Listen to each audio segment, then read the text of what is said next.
I love teaching young guys how to score. And that's what I'm going to do. I'm going to improve you as a scorer.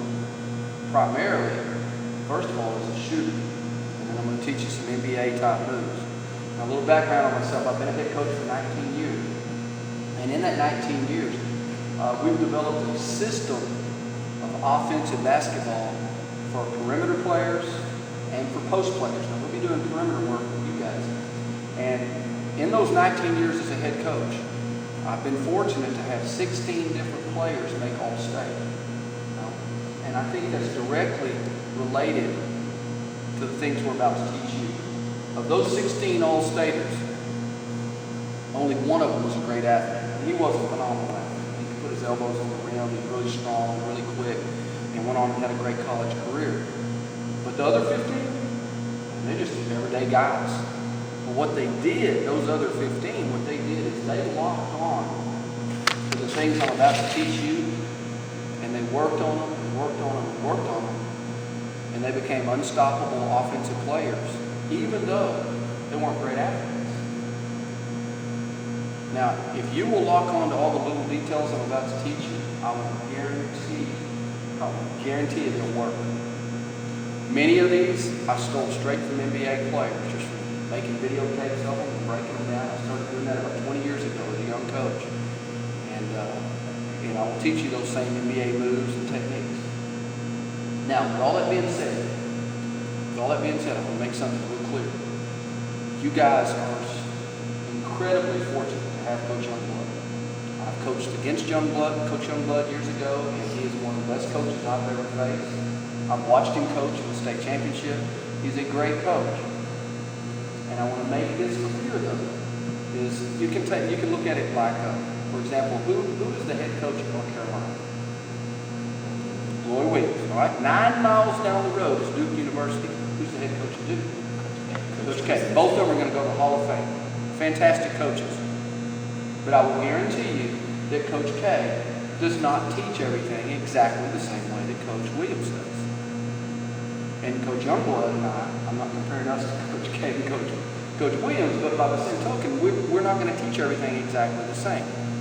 If I teach something today and this week one way, it's because I believe that's the way to do it. It's the best way that I know to do it. But once I step away from here after Thursday, you need to buy into everything that man teaches you because he knows what he's doing. Maybe a little bit different from me, but there is definitely more than one way to do a lot of good things, okay? So I just want to make that perfectly clear. The system I have is outstanding. Is it the absolutely only way to do it? No. With one exception. Shoot. There's one way to shoot the ball right. Coach Youngblood may use a little different terminology than me, but he's going to teach you to shoot the same way I do. There's one way to shoot it right. We're going to spend a lot of time on that today. All right, that's the most I'm going to talk today, right there. I like to get down to business and start teaching you guys. Now, the first thing, the cornerstone of offensive basketball is shooting the ball. Shooting the ball. And most kids I deal with around the state, around the country, or even over in Europe, most kids I deal with do not shoot the ball correctly. I'm going to show you how to shoot the ball correctly. I'm going to help you. And if you will buy into what I'm telling you, you will become a better shooter, I will promise you. Okay, first thing I need to do is stand up and spread out. And it starts with this right here. What do you call that? Follow through. Everybody knows that. But did you know, and I study high school shooters all over the place, and I work with kids, not only in the United States, but like I said, over in Europe. Most kids don't follow through correctly. Most kids don't do it correctly. I'm going to show you the correct way to follow through. It is this right here. Your fingers should snap straight down toward the floor. Straight down toward the floor. Got that? So many players I see shoot in high school basketball, their fingers are pointed off over here, or what I call stopping short, which is this right here. Now I'll guarantee you watch Rip Hamilton shoot, his fingers are to the floor. Kobe Bryant, great shoot. His fingers are straight down to the floor. If yours are off a little bit, you're never going to be a great shooter. You have to get them straight to the floor. Now, this is how we work on it. These seams, you're on the ball for a reason.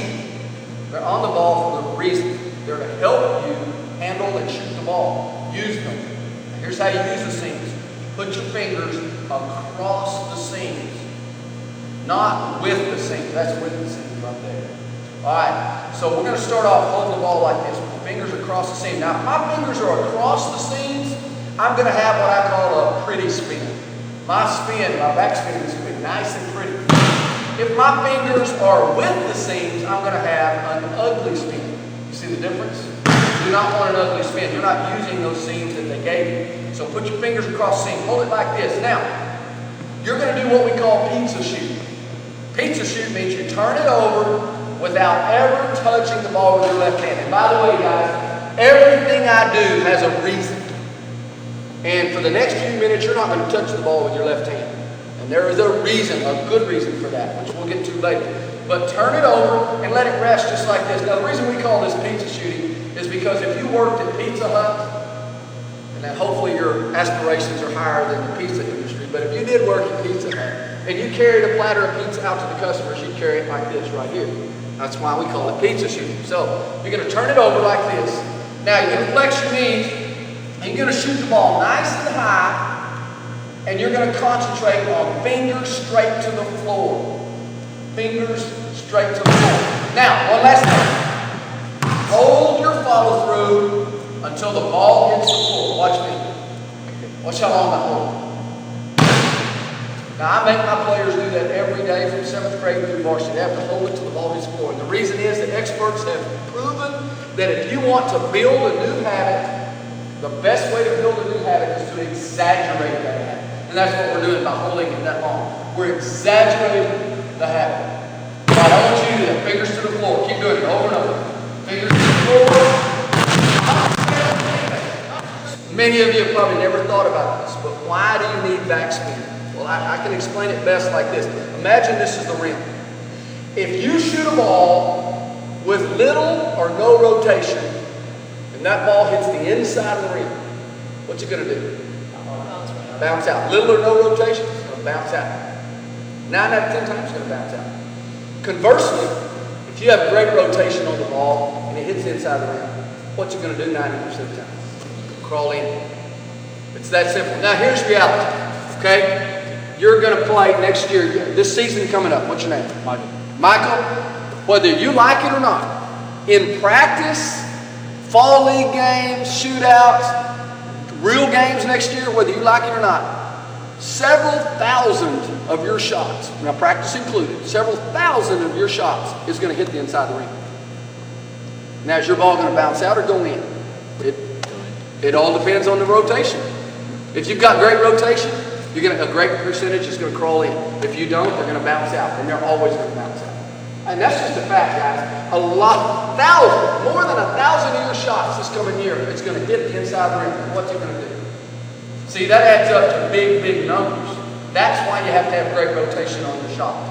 That's why you have to have great rotation. Okay, so let's do this one more time for about 60 seconds, and I want you to concentrate on snapping your wrist harder and getting more rotation than you've ever gotten before. All right, let's go. More rotation today. Fingers straight.